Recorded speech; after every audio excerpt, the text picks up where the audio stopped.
I think to start us all off, um, first of all, I want to thank everybody who's stayed with us all this time, and for those of you who've arrived since we've started, welcome. What we're going to do now is to have a panel discussion Q&A session with some of our creators from the Creatorwood platform. Um, Michael Evans, our CEO, but also Sashva Tebe, our, I suppose, Chief Technology Officer, Chief Engineer, General Problem Solver. We call him many things, most often GOAT. Um, Mimi, who you heard speak before, is our Head of Education.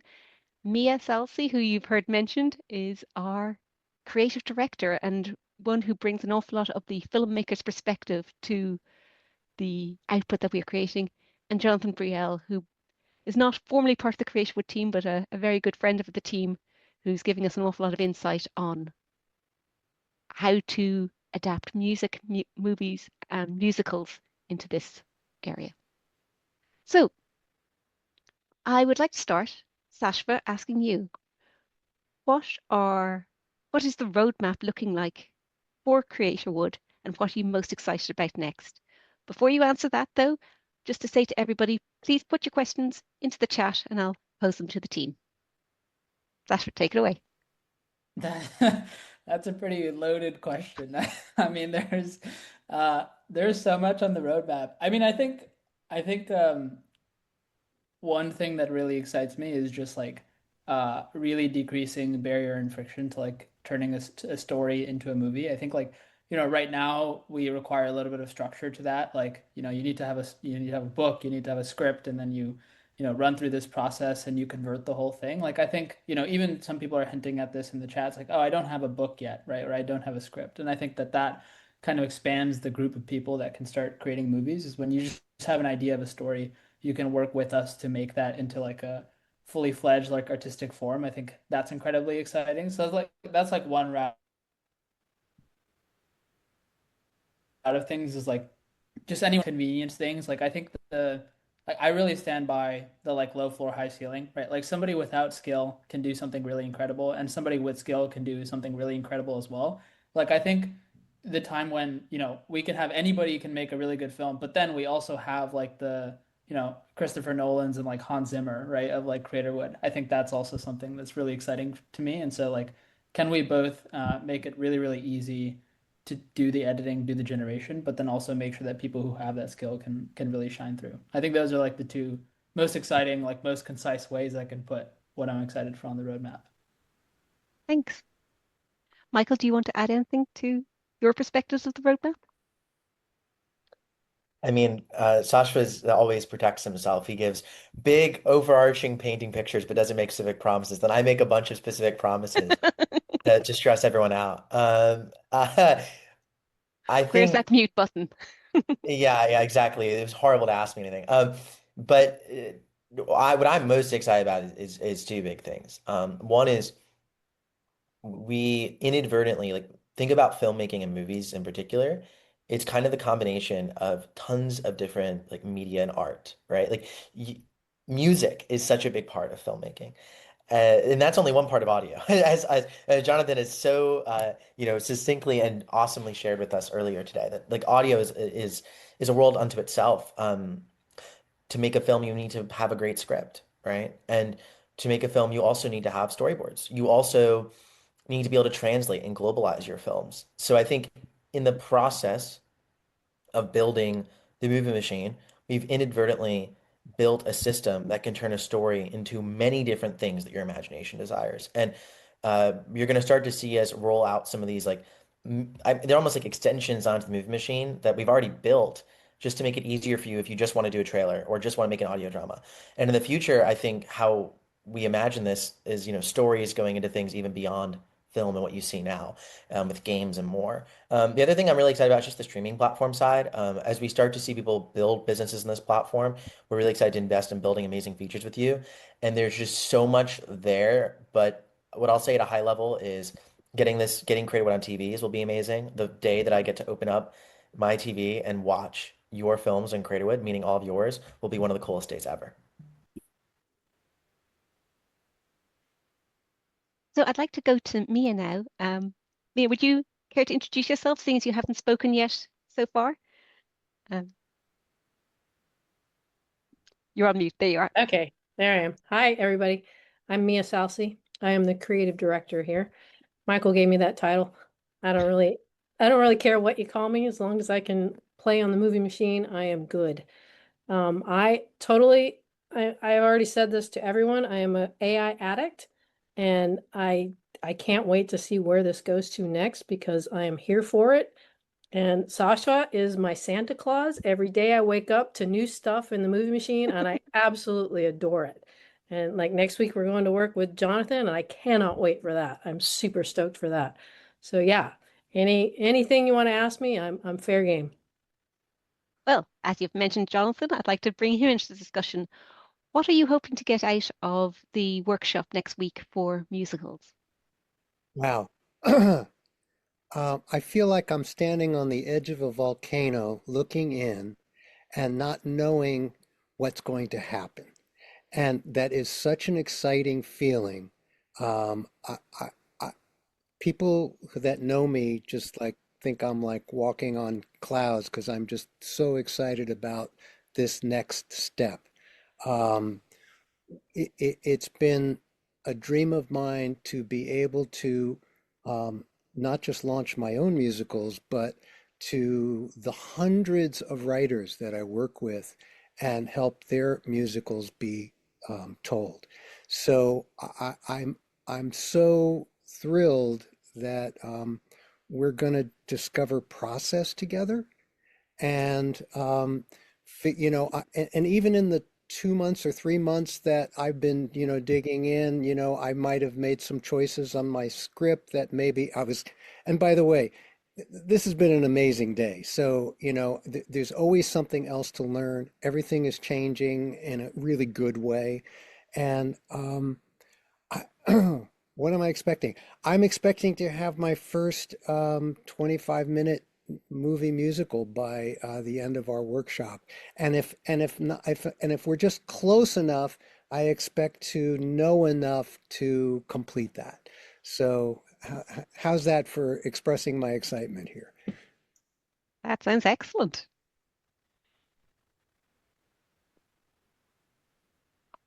So, Mimi, what are you working on personally and professionally within the Creatorwood space?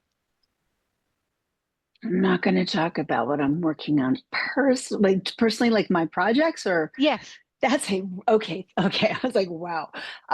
Yeah, well, first of all, I'm going to talk about the professional stuff. I'll work backwards. So I have been writing the modules for the AI director Accelerator, and putting that whole program together. So I also am working on creating supporting documents and all of the things that go along with that program, and thinking about the other ways that Creatorwood and the education arm of it can support users and teach people how extraordinary this machine is. It's just like I'm with Mia. I am addicted. I have named my AI.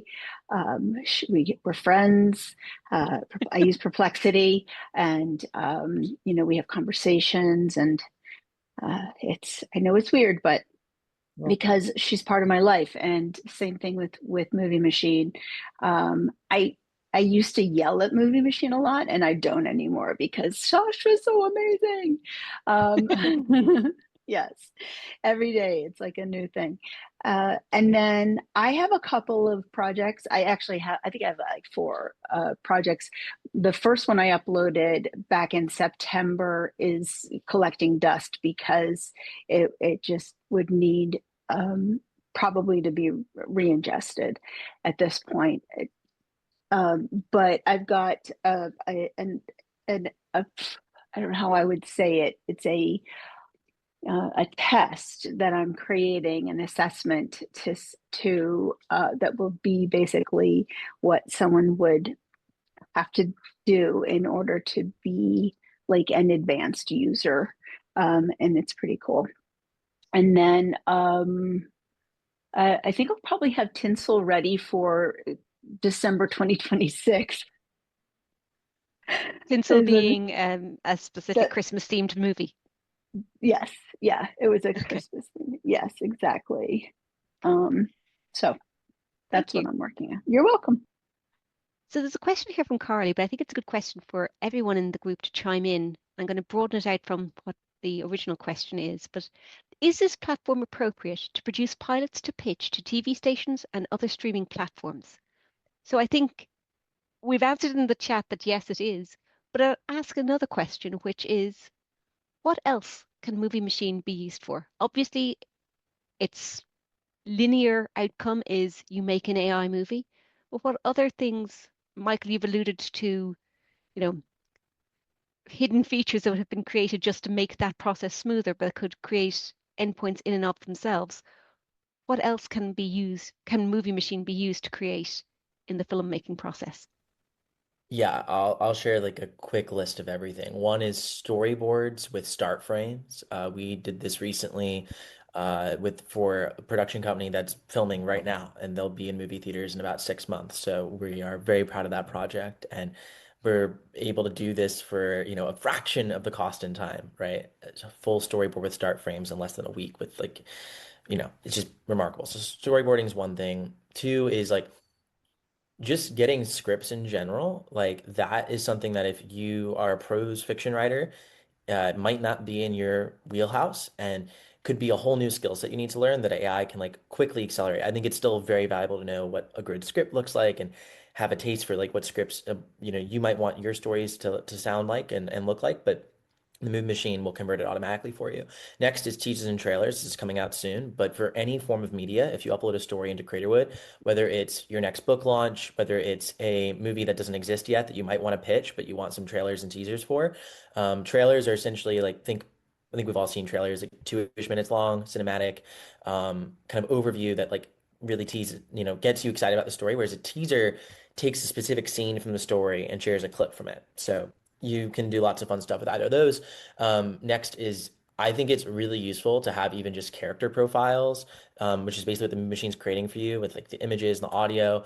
And then, as we mentioned and alluded to, audio dramas coming soon, and other features in that regard, like soundtracks will come soon. So, like, think one click, we make a soundtrack for you, and then you can edit the soundtrack so that every story you ever write has a soundtrack to go along with it. So, yeah, lots more on that front. But in short, think of anything in media, it's probably inside of the movie machine, and you can use it however you want.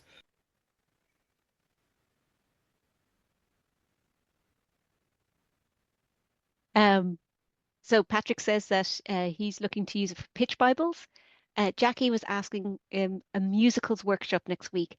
It is, but it is for the Creatorwood team to work out how to get musicals onto the platform as a production format output. So it's not an open call, come and learn how to do musicals on Creatorwood first.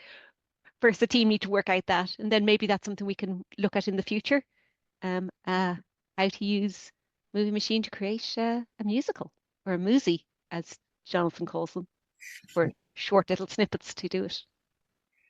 And by the way, for those of you who are interested in musicals, there are a bunch of free programs on the Johnny Mercer Foundation organization that we pay for a lot of camps, if you will. It's what they call them in Nashville, where you are honing your songwriting skills, as well as what I mentioned earlier, which was the Songwriters Grove up at Goodspeed is really it's not a mentorship program. It is a writer to writer program where we do salons in the evening and help each other see the forest from the trees. With all of that we're talking about today, when you have a great story, that's what you need to be starting with. And for me anyway. And to add to Michael, what you were saying before about what could it be used for, I in my heart fully believe that the storytellers that we all are the planters of seeds in this life. And it just depends on what kind of seeds you're looking to plant. And for me, I write musicals, which there is a basic formula to musicals, by the way, which is love overcomes an obstacle, which equals hope. And that's for me, the best kind of storytelling that is. It doesn't mean that everyone has to do that, but that's kind of what sings for me. Uh, and and no matter if you're a business person or everything is a story. You know, what was so amazing, about Erica, what you had to say today, and what Sashva and Mimi and Michael all had to say today was, if you think about it, they each had a story, and theirs was frankly a little clearer than mine was today. And and it's storytelling that helps us move forward. So if you think about any use of storytelling, I think is what the creator would. That's why I feel like I'm at the edge of a volcano and it's about to erupt into a whole new world. Anyway. Mhm.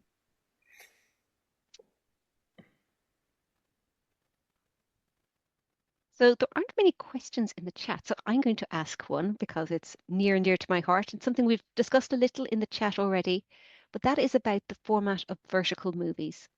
So the reason not everyone is necessarily familiar with it, but we've talked a lot about horizontal movies or things that you see on your TV screen or in the cinema, the kind of the wide thing. A vertical movie is something you would watch on your phone, not having to twist your phone round or seeing it in a small screen. It is designed to be watched in a vertical format. And there are some huge platforms and apps, multi-million. I don't know, Michael, are they gone to multi-billion at this point? Apps for vertical dramas, primarily romance, but all flavors of romance, but also some paranormal, some mystery. Um, Personally, my guilty pleasure is variations on billionaires and paranormal. So give me a werewolf and I will be happy. Um, and it is a huge market. So how then? That's just to give a background for anybody who is not familiar with the vertical movie explosion that's been happening over the last 12 to 18 months. My question then becomes, on Movie Machine, currently we support horizontal format. What needs to change in terms of how we approach it to go to a vertical format? And when will vertical be so two questions. Firstly, Sashva, sort of a timeline for when vertical options might be available.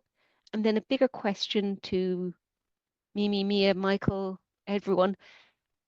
How does our mindset need to change when working with vertical rather than horizontal? So we'll start with Sashva on timelines and technology.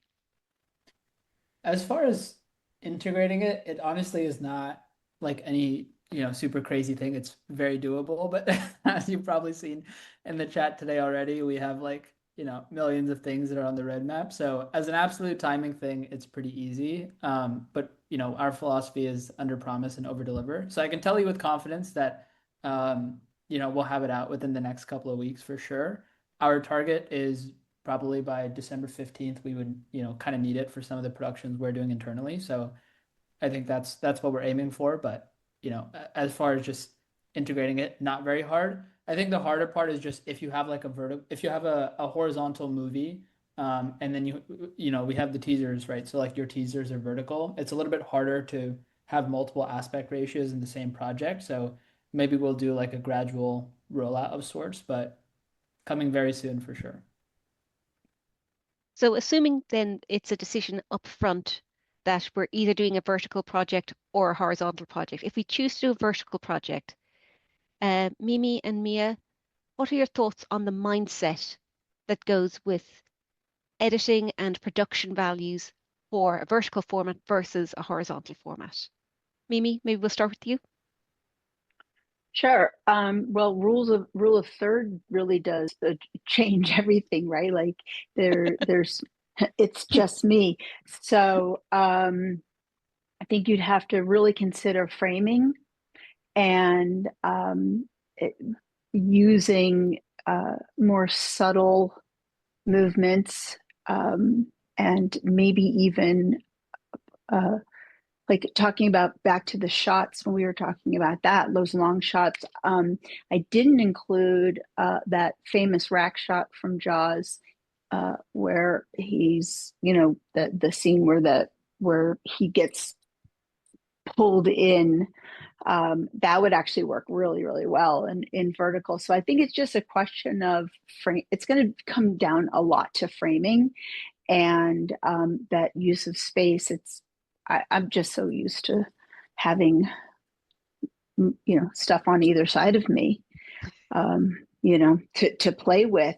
But going up and down, the framing is really, really different, and so it's going to definitely impact the composition. So you'd have to shift thinking as a cinematographer, I think. Mia? Yes, absolutely. When you're doing any sort of video with your phone, I mean, most people hold it this way now already, and most of them don't hold it this way. So everybody's kind of used to now holding, getting vertical video when they're doing something, which in my opinion is, I hate it. I don't like it because it limits you to what's right here. And you can't see, for instance, a wide angle view of something very cinematic, like an ocean shot or a landscape, because you only have this.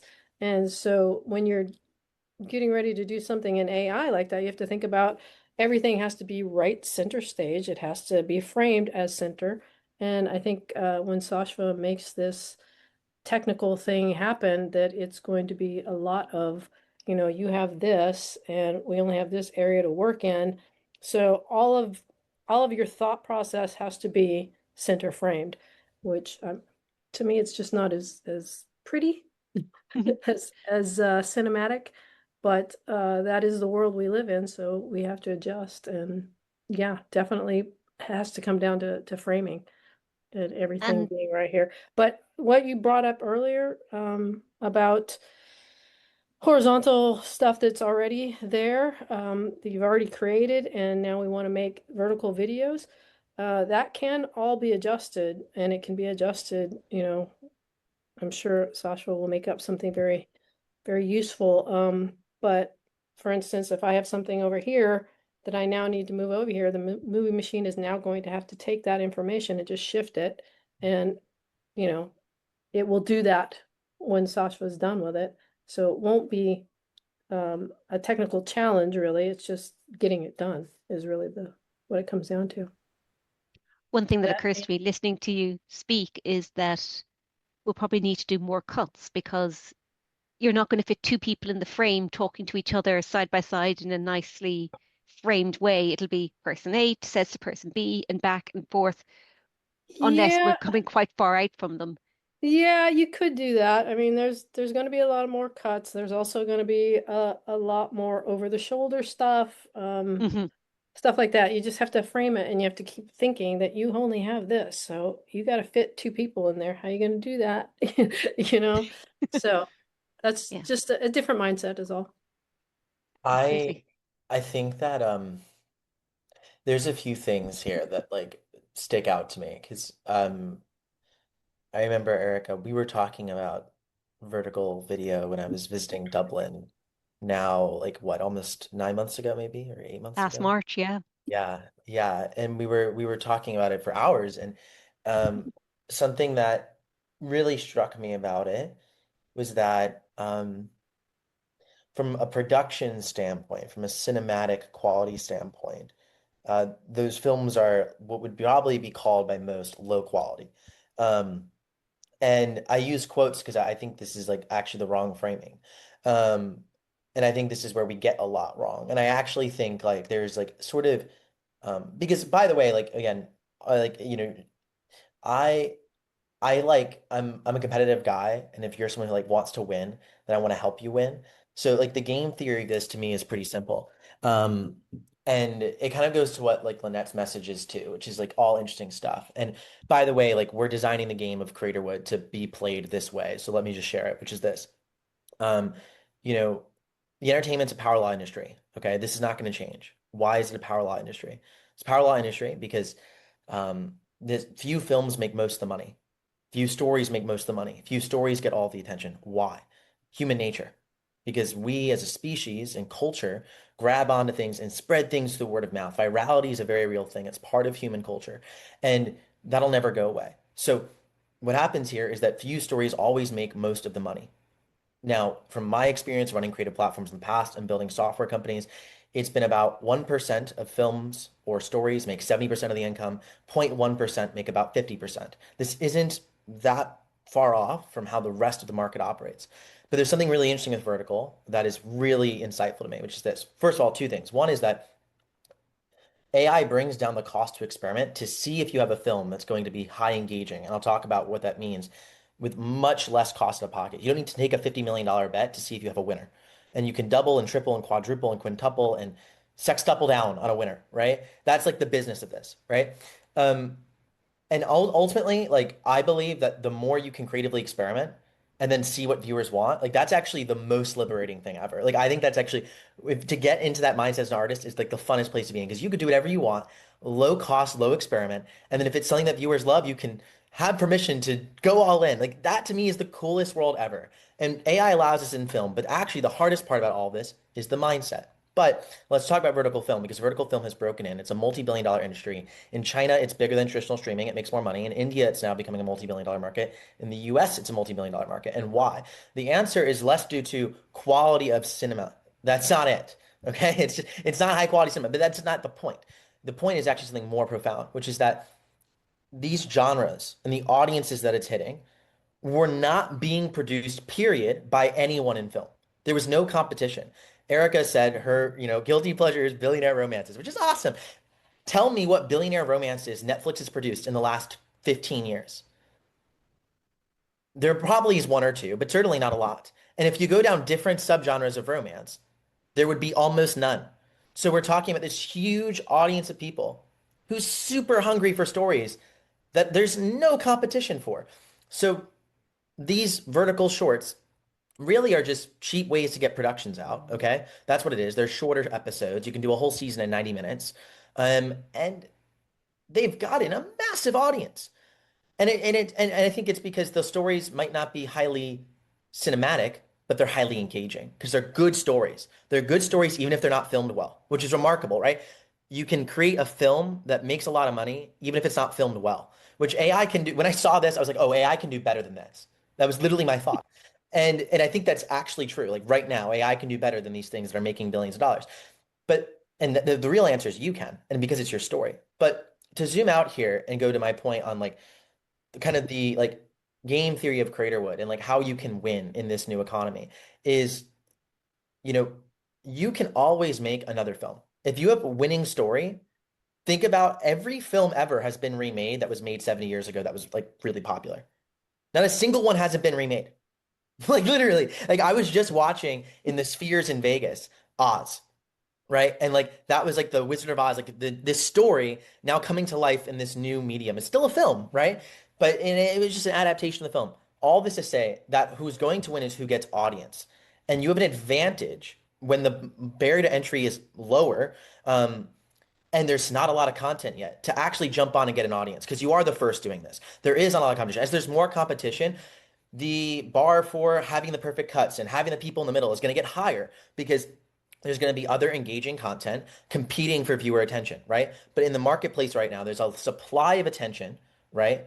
Or I should say, a demand for attention for these content, and there's no supply. So you can fulfill that, quickly gain an audience, and from there you can remake anything, do things better. But there's definitely, it's very clear there's an early mover advantage. And actually, Creatorwood's built this way intentionally because you get all the emails of the people who follow you and pay for you on the platform. So you literally get a direct connection to them. Whereas before, there was not really an early mover advantage on YouTube because they could just throttle the algorithm, change everything, and then you don't get access to your audience anymore, right? But there's genuinely an early mover advantage in Creatorwood. We built the game to be won this way. So thinking about film, like what actually matters is creating durable IP, durable stories, and all these nuanced points are like super important. Like I think they're really fun to play around with, but they don't actually matter. If you create an engaging story, the rest is like downhill from that. And if you look at Drama Box, if you look at Real Shorts, I know you can do better than that. And I empower you to try, test, learn from viewers, iterate, and keep creating. That's the game.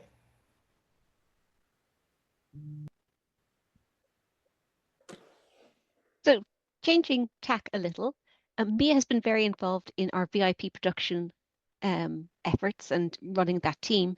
And there's been a few questions in the chat, not just now, but throughout the day, around what exactly VIP production does, how it works, and how you go about it. So, Mia, could you perhaps give us an overview of how you approach making movies for other people when you aren't the original creator and don't have that personal connection to the story?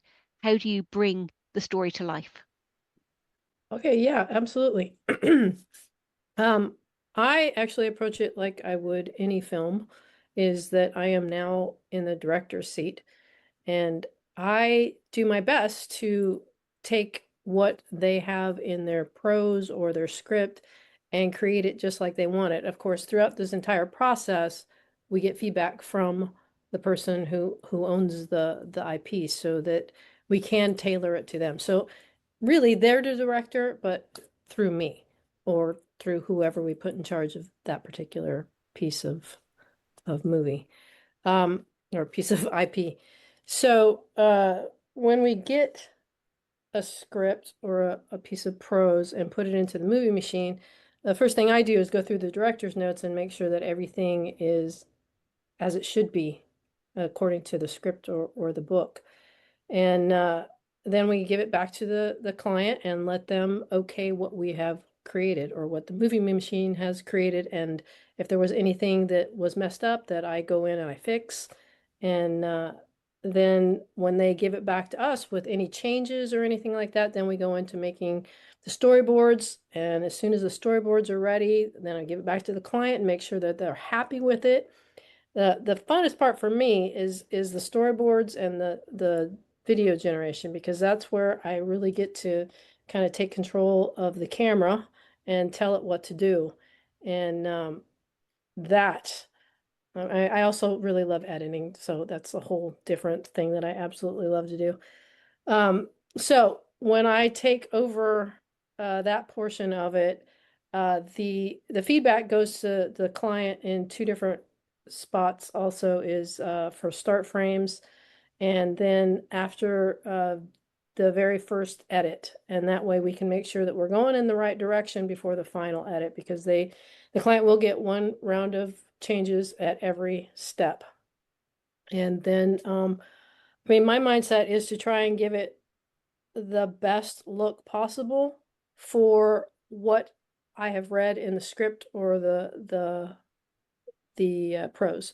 So I just think like a director. That's where it comes from. And then also an editor, because that's a whole different thing there, is creating something. When you get the movie machine has a maximum of 10-second clips, so you have to be really creative at editing. And so that's where that magic takes place. And the whole fix it and post that's very much alive and well when you're working in something in movie machine. There's so many ways that you can fix stuff, and you just work through it. So I don't know if did that even answer your question? I just went on a rant there. Great, though, Mia. It's great to get that insight. And it, from one aspect to another, Jonathan, how do you go about testing and checking for a musical? And why AI? How do you get that to work for you to achieve your vision? Because musicals and music in general is a very different medium than raw dialogue. That's true. It's funny, you know, Mimi, when I put in the question before about, do you have a sense of a graph of contrast and relief kind of thing? I know in songwriting, for example, I have a sense of get us interested, have with some contrast, have us relief with a chorus and kind of a thing. And I was just wondering if there was an analogous kind of form. So for me, it all starts with story, as most things in life do.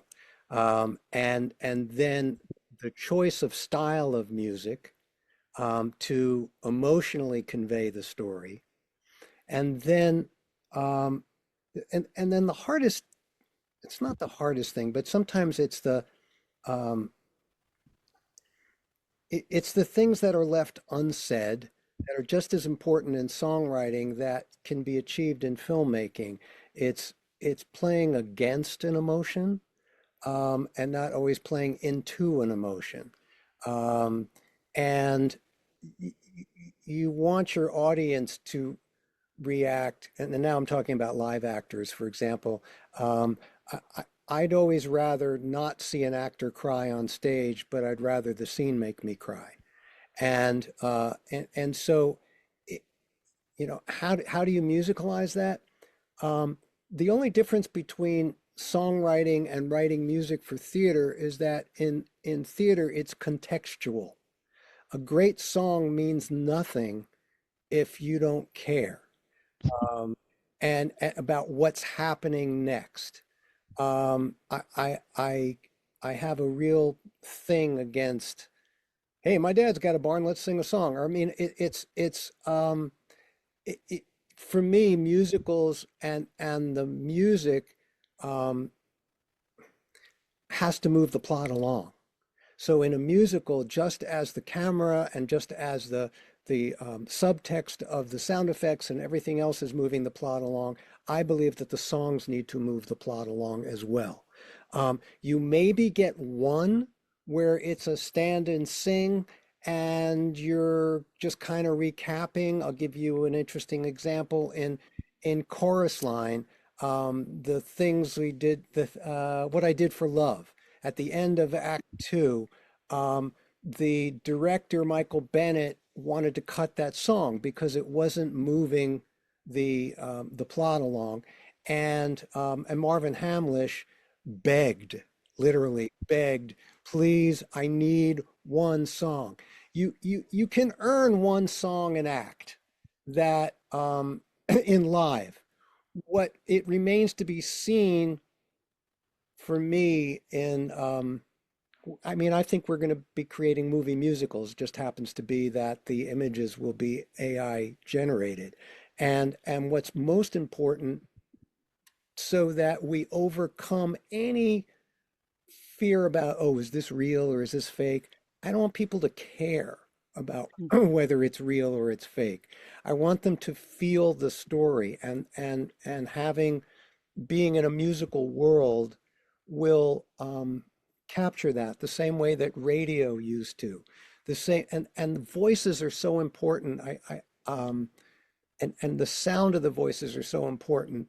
In on the telephone, for example, when someone's upset or when somebody's not being truthful, it's the same thing here. I'll never forget, I got a phone call from the second time I mentioned my mom today. I don't know if she must be floating around here somewhere because she's been gone a while. In 1994, I got a phone call from my mother, and she just said my name. And by the sound of her saying my name, I knew my dad had passed. And the power of the voice and truth telling, that's what musicals can do as well as filmmaking. We are all truth telling. Um, and even if you're doing fantasy, what is so important is that we always cling to and harbor home what is a human, truthful moment, no matter how unreal, imaginary the setting might be. To me, it was why Pulp Fiction was such an amazing film, because it was these people just talking about hamburgers and who were killers, and it's those kinds of human experiences that we all relate to, and we're willing to follow those protagonists no matter how um, evil they might be, and yet you need to want to root for them. You want to root for the inevitable. Boy, that was a long-winded answer. So hope I didn't go off too much there. No, thank you. Uh, Sashva, I'd like to just bring up the question that's in the chat because those watching us back on YouTube may not see the chat. So the question from Dimitri is about the 10-second shot being a limiting factor, and when do we think LLMs will be able to generate longer shots? So could you just summarize your response for the Wait, camera? I want to say one thing before you toss it to him. It's not limiting. You can do so Mia, I much was coming to in you 10 seconds. afterwards to Sorry. ask that question. Hold up. Sashva first, please. Well, actually, me as well. I was actually going to. Well, I mean, there's two things. As far as just the model, like the technology goes, like it will come, like pretty soon. Like there is a model that's rumored to come out in December that can do up to a minute long.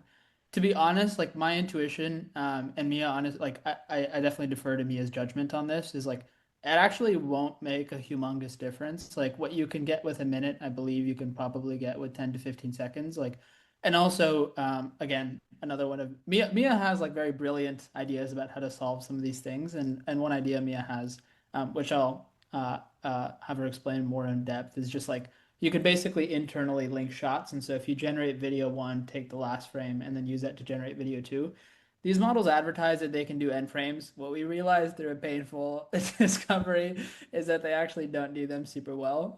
And so you have to take this more manual approach. But yes, the technology will soon be able to generate probably up to a minute, and even longer. But at the bottom line, I don't think it makes a humongous difference. Like it's not a limiting capability in the movie machine now. But Mia can speak more to that.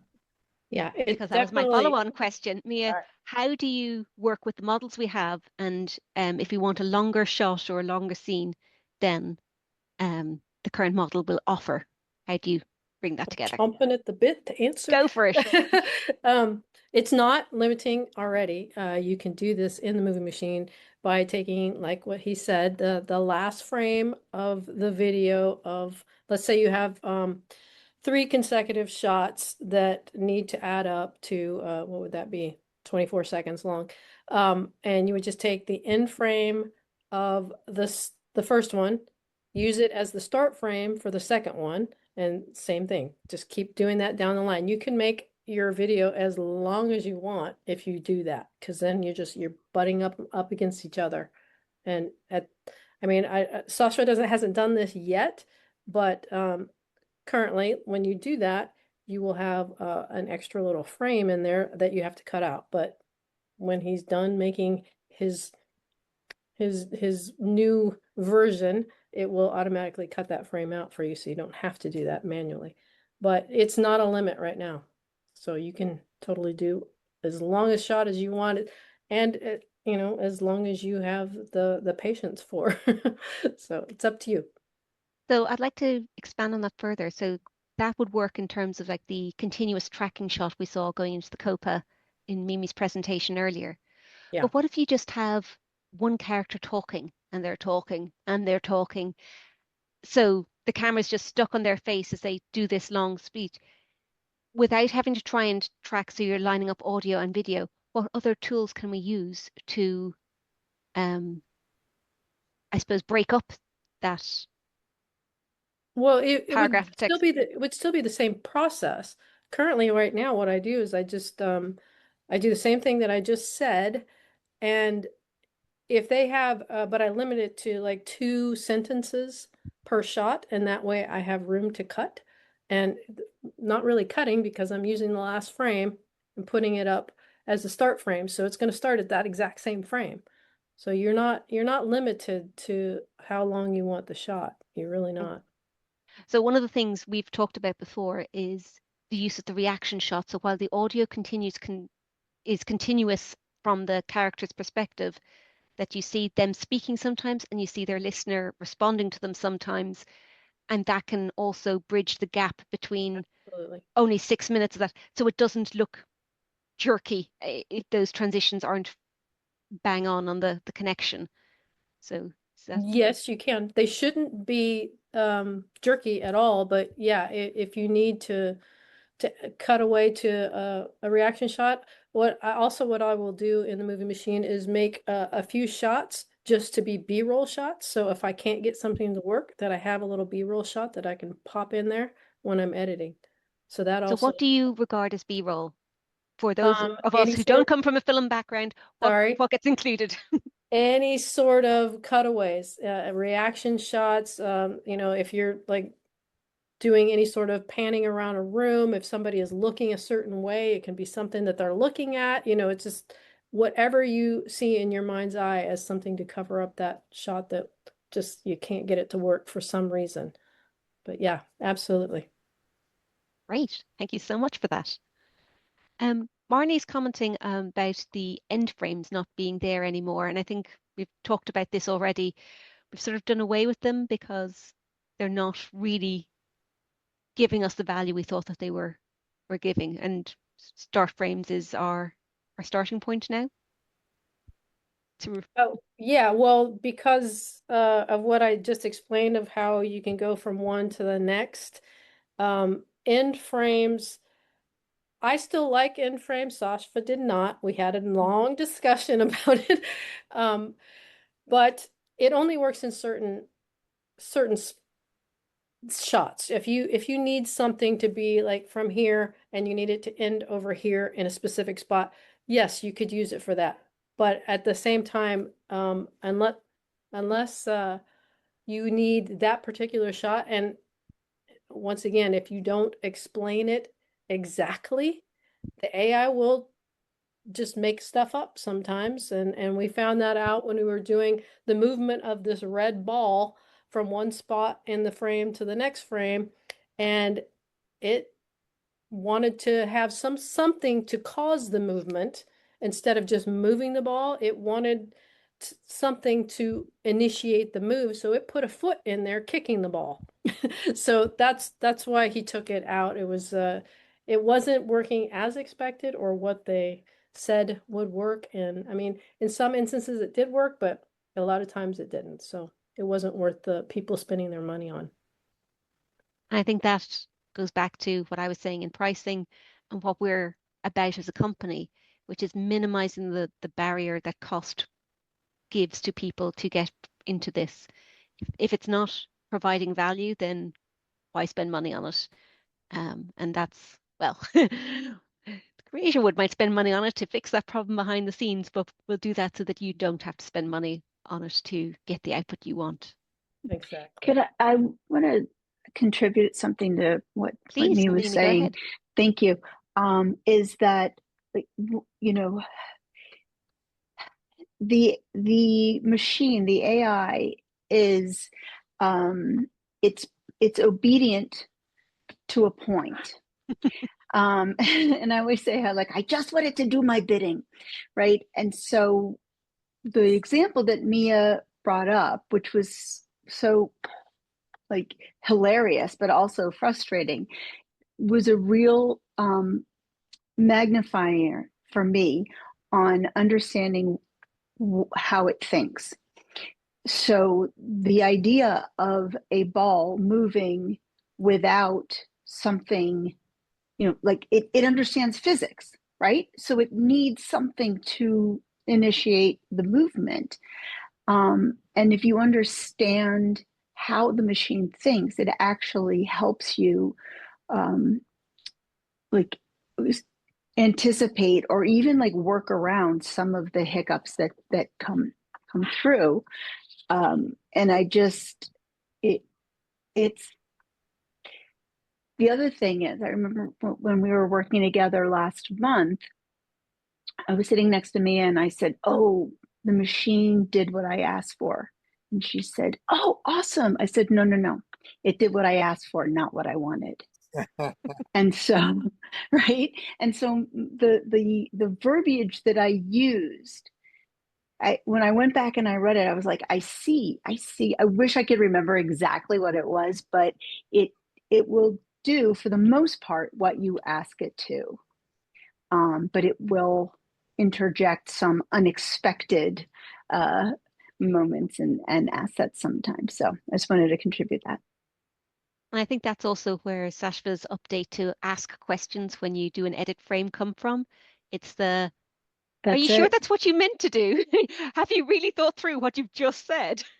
And helps all of us refine our thinking so that I tend to think of AI, I have anthropomorphized it as being, it's a very eager, very, anxious to please intern with a lot of enthusiasm, but not much skill yet. So they'll do what you ask them to do, but if you don't give them enough instruction, oh, well, they'll just make up something because they didn't want to come back empty-handed. So I got you this instead. Like, that is not what I needed.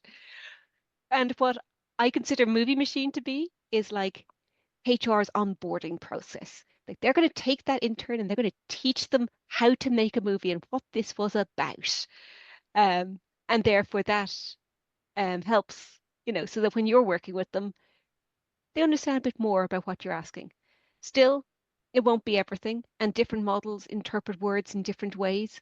So when you say grimacing, and again, this is sometimes UK versus US English. A grimace is sort of like a, ooh, that's a bit awkward versus I'm having a, you know, psychotic break moment. Um, you might not get what you think that word means because whatever it's been indexed as within the model, the particular model that you're using right now, which may not be the model you use on the next shot. So you have to be ready to work with it. And that's where the prompting and the questions do help to, I suppose, refine the intent. And then I suppose what we're trying to do is teach the intern to ask better questions so that they know what you actually want them to go and do before they go off and spend your money doing the wrong thing.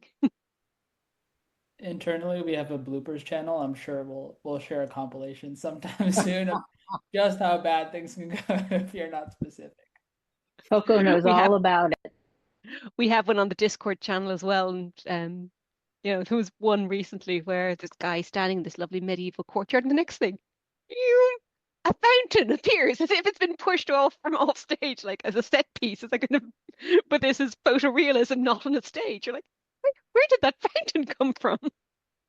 So yeah, it can do some funny things, but it is also, I think, and this maybe it's not quite where we're at yet, but in the future as we grow audiences, I do think there is an absolute market for your blooper reels, your outtakes, your bonus content.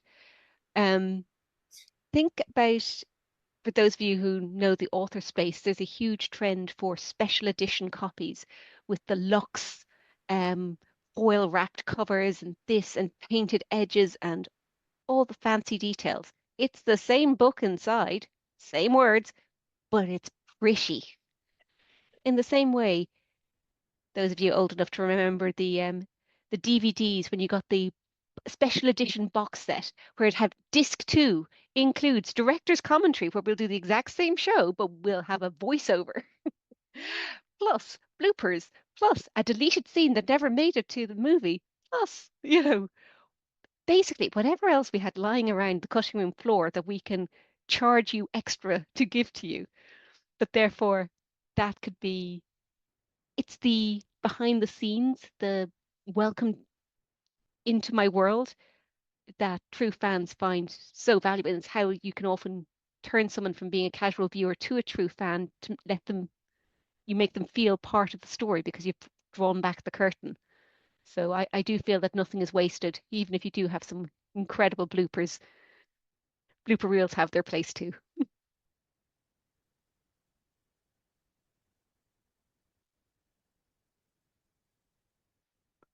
So Uh, Dimitri asks, sorry, go on, Michael, did you want to add to that discussion? no, I was going to answer Dimitri's question. I think But before you do, it's a good let one. me read the question out because it won't be visible to people on the playback. So Dimitri's question is, do you think promptcowboy.ai could help create better prompts for this application? Michael. I think look, it's worth a shot. Like, go for it. Our goal though is we don't want anyone to feel like they have to use outside AI tools when they're using Creatorwood? Like, of course you can. I think there's a difference between can and should. So can you? Absolutely. May it help you? Potentially. Do you have to? Should you? Um, should is easy. The movie machine has its own, prompt automation layer where it will be adjusting what you input into it to ideally prompt and work better with the models. So we're constantly tweaking and making how we do that better. And that's why we like take feedback from you all and work very closely with you all to do that. So I think like in an ideal world, you wouldn't need it at all, but it can't hurt. It could be helpful in moments, especially because we're still in our, beta life. And One, I'd like to add to that. Sorry, Sash, but go ahead. no, you got it. Go ahead. I was just going to add a plug for our support team that if you are finding something doesn't work the way you want within the standard approach and using an outside tool has helped you get closer to what you're looking for, tell us about it. We want the movie machine to be your one-stop shop, and that means it has to be able to come to cater to different requirements. So please, if you are having trouble getting what you're looking for, or if you found a workaround that you think might be useful for others, share it with us and then we'll see how that can work. Sashva, please go ahead. I was just gonna say one thing that's important is like think about kind of like the ecosystem that we're building within the movie machine. Like if you're trying to get a shot or you're trying to get a start frame correct, when we create those prompts for you, we have all the context on exactly what all your characters look like, what your locations look like, what your settings look like, what your props look like, what's happening in the story at that point in time. And so like if you want to use other prompting tools, that's okay, and you're more than welcome to and paste them in. Like we don't lose anything by you doing that. Like if you get better outputs, it's well worth it. But I will just flag that context element is.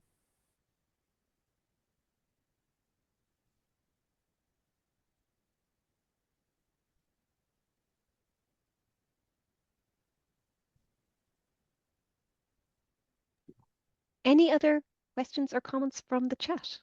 We have a few more minutes of our panel discussion.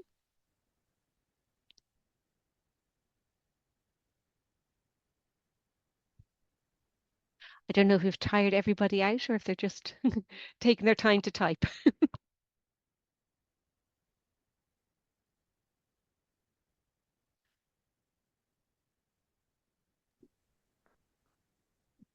Patrick, I also remember it was like months ago we met, I think, before we were even in beta in like Florida, and I think it was a Panera Bread, right? So it hasn't been that long since then, but I'm so grateful you're still following us and to see where this is all gone. Very grateful. Um, um, So I think that may be all of us for um, the panel. So I'd like just to ask to close out for each of you to offer your one piece of advice for the AI filmmakers of the future. And Mimi, I'm going to start with you.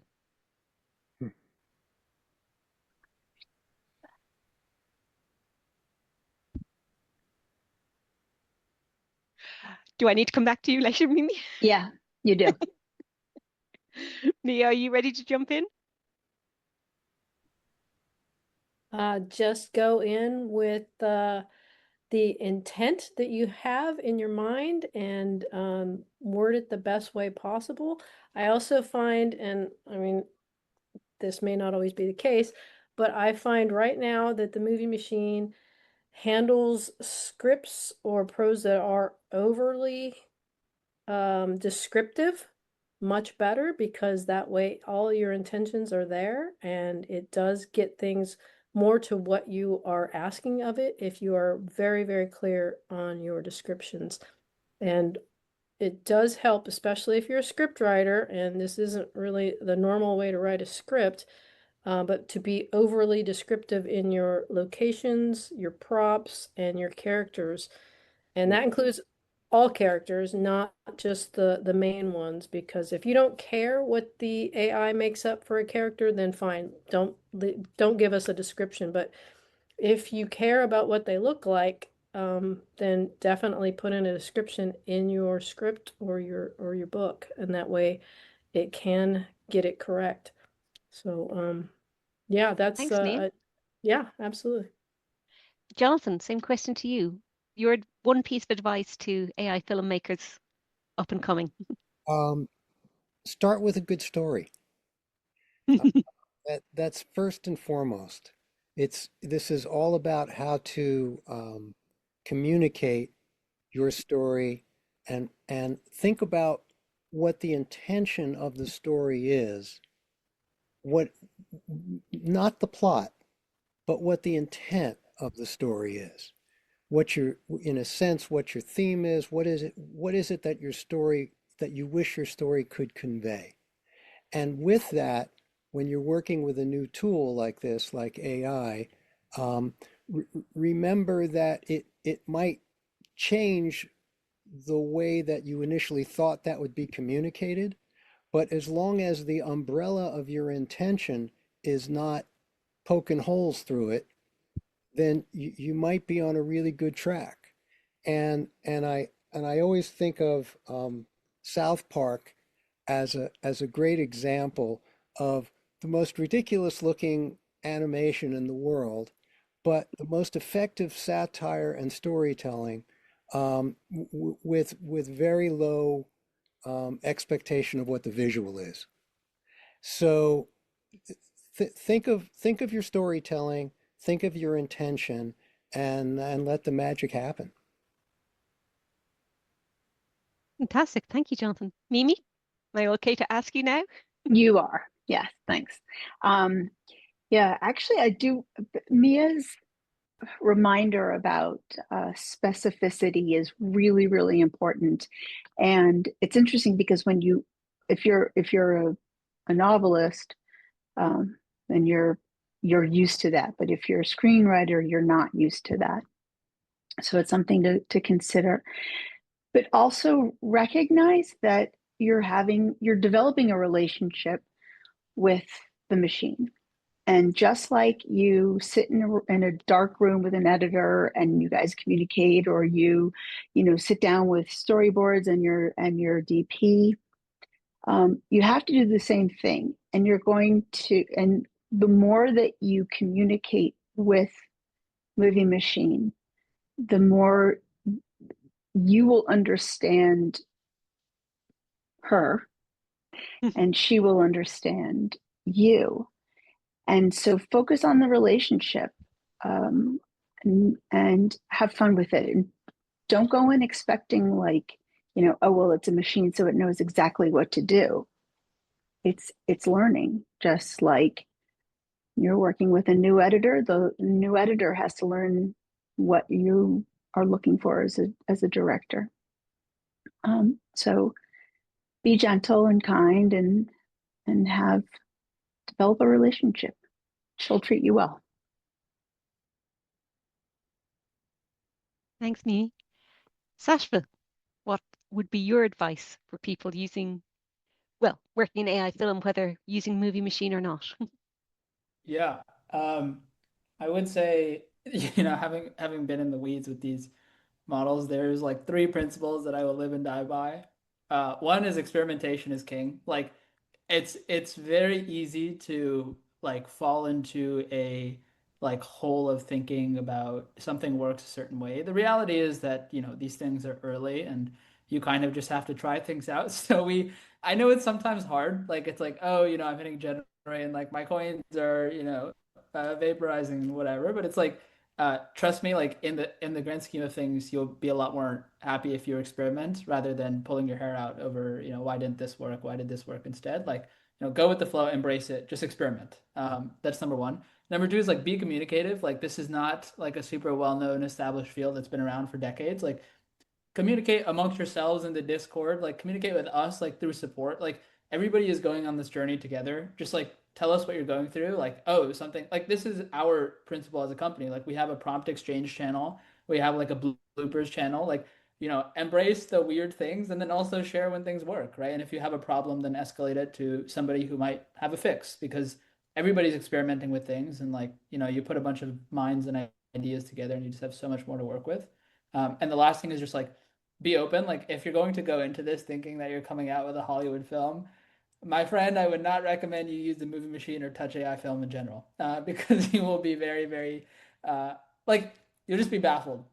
You'll be baffled. And like, we have people who come in like this. And so we've all, people come in like this, and we tell them, like, look, we'll always be honest with you about where things are at. And then they get it and they shift expectations and they're much happier because of it.